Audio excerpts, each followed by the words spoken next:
I grew up in Canada, and I've lived all over the world, mostly in England, and just prior to the war in Sweden for 2 years. And when February 24th, when the war started, the whole world could think about nothing but Ukraine. And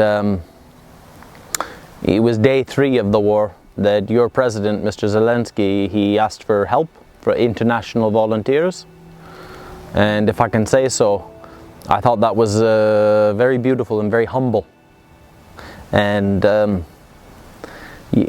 it took me a couple of days to decide, but in the first week of the war I decided to come to Ukraine. So I've been here since 3 weeks into the war. I came week 3 of the war. I've been here since then. My specialty is being me. I joined after 2 weeks into the war of when I came here. Week 5 I joined Hospitalieri. We were based in Kiev at the time, and I was asked if I would be a gunner on an ambulance crew. But since then I've done rotations with Hospitalieri, mostly in Zaporizhzhia Oblast, Poltavka, Hulepuli, hospital work as well.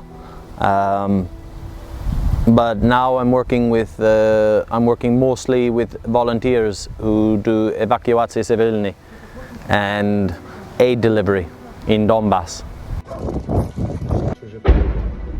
They have a bedridden person. Hey, Sabaczka. Okay, I promise you. My way. To go up the stairs first with him, Philip. Yep. Here we go. Stay. Around that. Okay. Give me. Spasiba, spasiba. You have to come now. You give me that.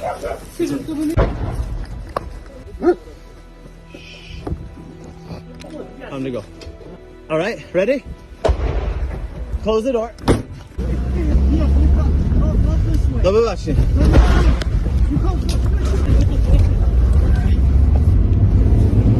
I've got this lot. I'm going all the way to the top of the hill, our favorite place. Давай, давай. Come, babushka, come. Давай, давай. When I first came to Ukraine, I had no social media, nothing, and people would send me messages via Signal. We did not know what Signal was when the war started, but now everybody does. And for the first couple weeks I would get messages, but as the war progressed over a month, 2 months, I get very little contact with the people I know. Very few people write me anymore. This could possibly be to fundraise. I've been very successful on Instagram documenting our work, so maybe people just see, oh, he's alive. But also with family, there's very little contact. I'm not sure how to feel about that. Maybe it's hard for them. I don't know. Привет. Роман. Спасибо вам, что привезли.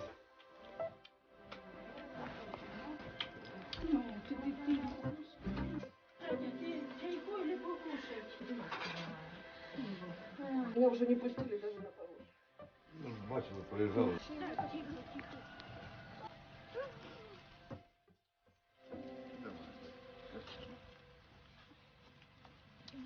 С Богом.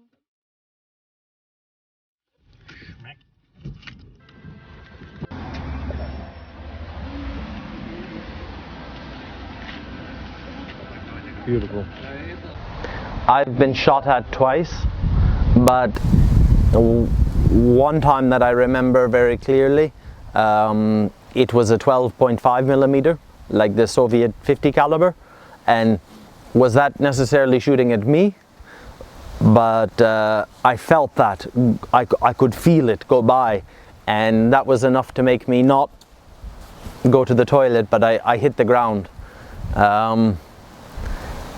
Bullets don't bother me. Mortars, rocket, it's the mines that bother me. It's what we can step on, what we can drive on. But yeah, I've been shot at twice. Well, you were there.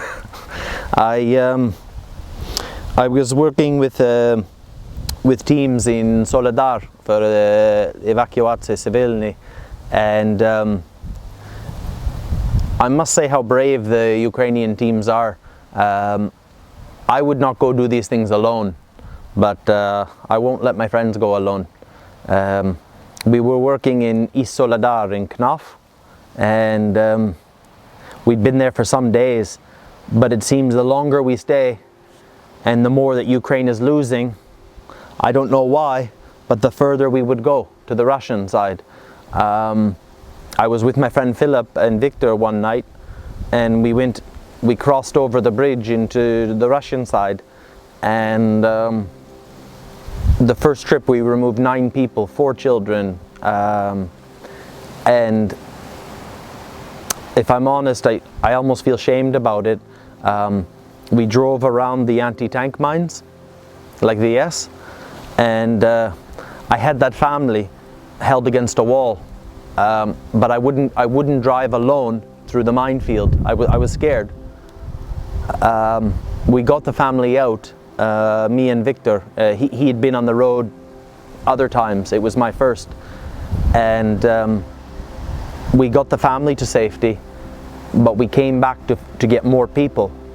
And when we came back, where we go around the road, you know, in the summer when the dust, it lifts up and you can't see out the... Normally in the open ground I would wait for him to drive and for the dust to clear a bit so I can see. But we were in a hurry and I didn't wait. And when I came around the corner, I drove over 2 anti-personnel mines, people mines.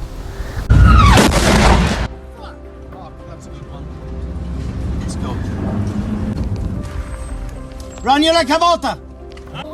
A soldier. Thank you. You будь ласка. Babushka? Babushka. Dobre. Go, run. Dawaj, dawaj. You're alright. 1 more second.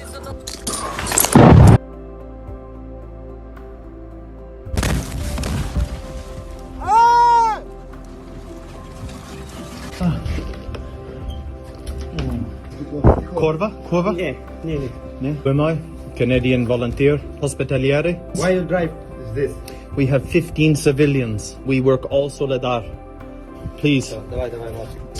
There's 15 people and 2 volunteers. I tried my best. And I lost the hearing in my right ear, and I've had a traumatic brain injury. That was 6 weeks ago.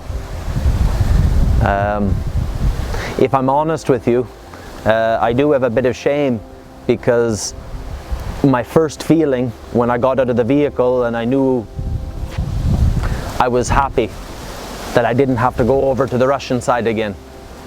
Of course I would do it, but it was like a fight where I put my hands down. I didn't want to fight back.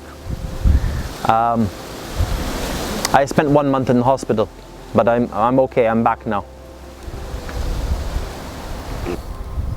For me, it's quite simple. I am an amateur historian, and I was always fascinated by Russia, fascinated by Soviet Union, by history.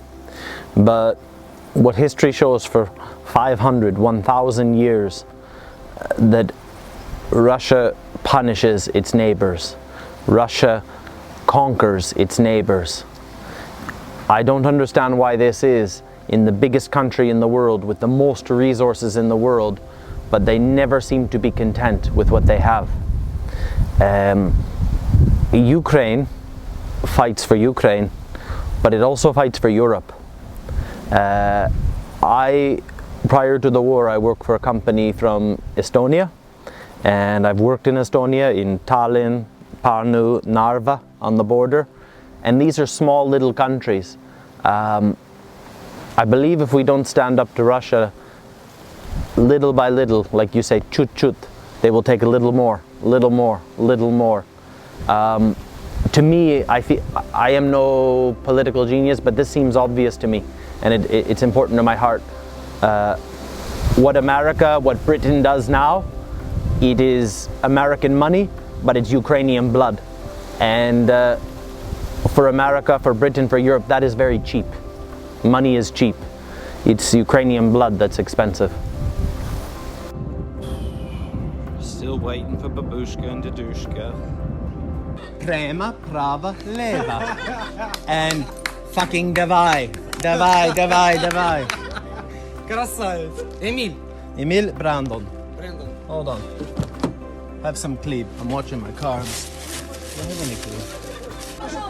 No, no, shh. We're gonna have something to eat, all of us here. Through your stomach, I can feed you, baby. Go on. Philip is off down there trying to talk to people. My darling, it's we eat together. It's lunchtime. Del Boy, yeah. Fools and Horses. Del Boy. Oh, that's a good one. But anyway, that's the job. There's two different Ukraines. There is the front line, the dangerous oblast, and then there is Kiev, Lviv.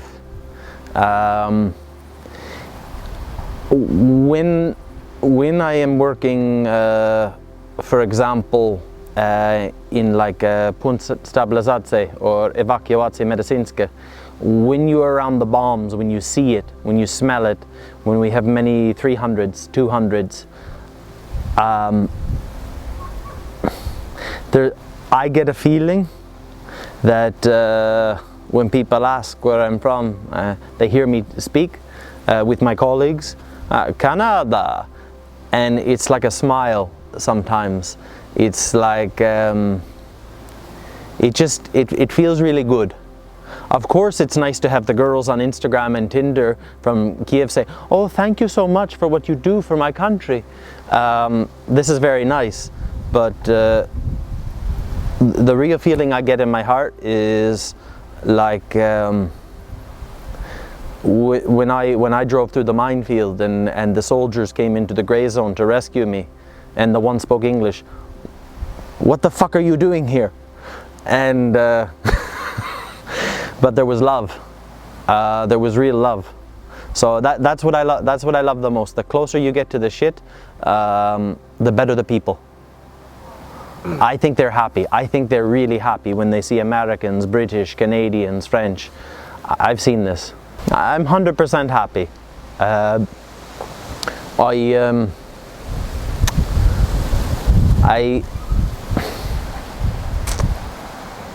long am I prepared to do this? I've been here coming towards 7 months. I'm now a resident of Ukraine officially, so I can stay. I personally feel I must stay till the end of the war.